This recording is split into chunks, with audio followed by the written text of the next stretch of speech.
Chapter 11. Who stole the tarts? The King and Queen of Hearts were seated on their throne when they arrived, with a great crowd assembled about them, all sorts of little birds and beasts, as well as the whole pack of cards.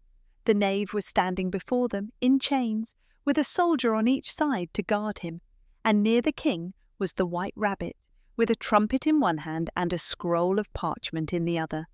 In the very middle of the court was a table, with a large dish of tarts upon it. They looked so good that it made Alice quite hungry to look at them. I wish they'd get the trial done, she thought, and hand round the refreshments.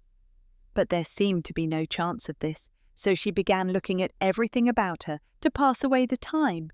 Alice had never been in a court of justice before, but she had read about them in books, and she was quite pleased to find that she knew the name of nearly everything there. "That's the judge," she said to herself, "because of his great wig." The judge, by the way, was the king, and as he wore his crown over the wig, look at the frontispiece if you want to see how he did not look at all comfortable, and it was certainly not becoming.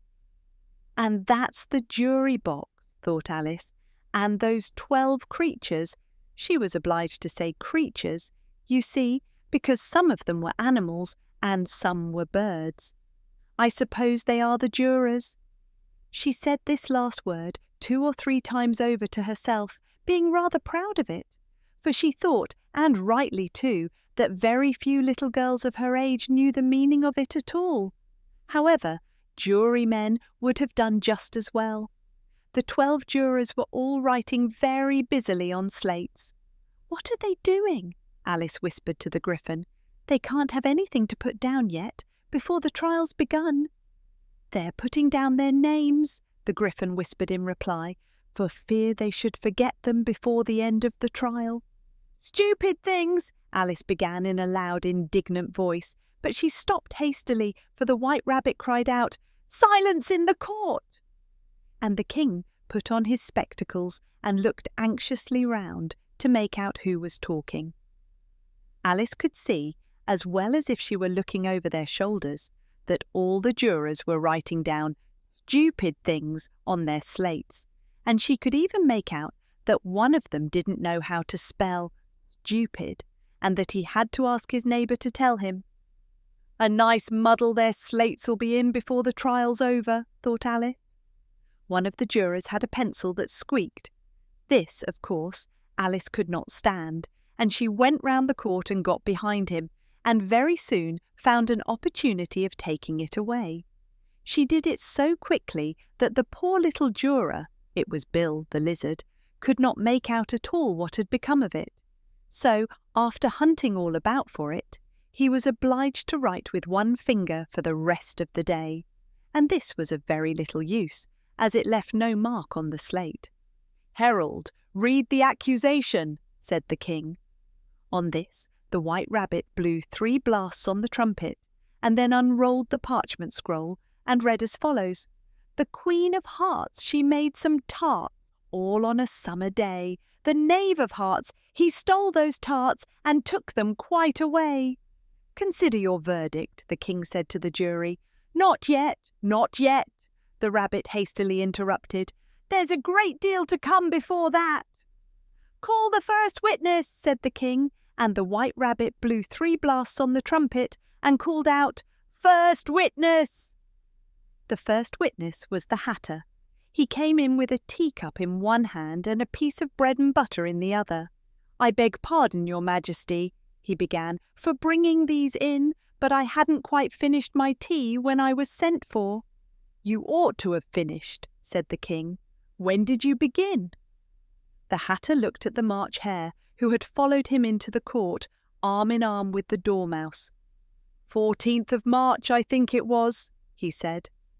15th, said the March Hare. 16th, added the Dormouse. "Write that down," the king said to the jury, and the jury eagerly wrote down all 3 dates on their slates, and then added them up, and reduced the answer to shillings and pence. "Take off your hat," the king said to the Hatter. "It isn't mine," said the Hatter. "Stolen!" the king exclaimed, turning to the jury, who instantly made a memorandum of the fact. I keep them to sell, the Hatter added as an explanation. I've none of my own. I'm a Hatter. Here the Queen put on her spectacles and began staring at the Hatter, who turned pale and fidgeted. Give your evidence, said the King, and don't be nervous, or I'll have you executed on the spot. This did not seem to encourage the witness at all. He kept shifting from one foot to the other, looking uneasily at the Queen, and in his confusion he bit a large piece out of his teacup instead of the bread and butter. Just at this moment Alice felt a very curious sensation, which puzzled her a good deal until she made out what it was. She was beginning to grow larger again, and she thought at first she would get up and leave the court. But on second thoughts, she decided to remain where she was as long as there was room for her. I wish you wouldn't squeeze so, said the Dormouse, who was sitting next to her. I can hardly breathe. I can't help it, said Alice very meekly. I'm growing. You've no right to grow here, said the Dormouse. Don't talk nonsense, said Alice more boldly. You know you're growing too. Yes, but I grow at a reasonable pace, said the Dormouse, not in that ridiculous fashion. And he got up very sulkily and crossed over to the other side of the court. All this time the Queen had never left off staring at the Hatter, and just as the Dormouse crossed the court, she said to one of the officers of the court, Bring me the list of the singers in the last concert. On which the wretched Hatter trembled so that he shook both his shoes off. Give your evidence, the King repeated angrily, or I'll have you executed, whether you're nervous or not. I'm a poor man, your Majesty, the Hatter began in a trembling voice, and I hadn't begun my tea, not above a week or so, and what with the bread and butter getting so thin, and the twinkling of the tea. The twinkling of the what? Said the King. It began with the tea, the Hatter replied. Of course twinkling begins with a T, said the King sharply. Do you take me for a dunce? Go on. I'm a poor man, the Hatter went on, and most things twinkled after that. Only the March Hare said, I didn't, the March Hare interrupted in a great hurry. You did, said the Hatter. I deny it, said the March Hare. He denies it, said the King. Leave out that part. Well, at any rate, the Dormouse said, the Hatter went on, looking anxiously round to see if he would deny it too. But the Dormouse denied nothing, being fast asleep. After that, continued the Hatter, I cut some more bread and butter. But what did the Dormouse say? One of the jury asked. That I can't remember, said the Hatter. You must remember, remarked the King, or I'll have you executed. The miserable Hatter dropped his teacup and bread and butter and went down on one knee. I'm a poor man, your Majesty, he began. You're a very poor speaker, said the King. Here one of the guinea pigs cheered and was immediately suppressed by the officers of the court. As that is rather a hard word, I will just explain to you how it was done. They had a large canvas bag which tied up at the mouth with strings. Into this they slipped the guinea pig head first and then sat upon it. I'm glad I've seen that done, thought Alice. I've so often read in the newspapers, at the end of trials, there were some attempts at applause, which was immediately suppressed by the officers of the court, and I never understood what it meant till now. If that's all you know about it, you may stand down, continued the King. I can't go no lower, said the Hatter. I'm on the floor as it is. Then you may sit down, the King replied. Here the other guinea pig cheered and was suppressed. Come, that finished the guinea pigs, thought Alice. Now we shall get on better. I'd rather finish my tea, said the Hatter, with an anxious look at the Queen, who was reading the list of singers. You may go, said the King, and the Hatter hurriedly left the court without even waiting to put his shoes on. And just take his head off outside, the Queen added to one of the officers, but the Hatter was out of sight before the officer could get to the door. Call the next witness, said the King. The next witness was the Duchess's cook. She carried the pepper box in her hand, and Alice guessed who it was, even before she got into the court, by the way the people near the door began sneezing all at once. "Give your evidence," said the king. "Shan't," said the cook.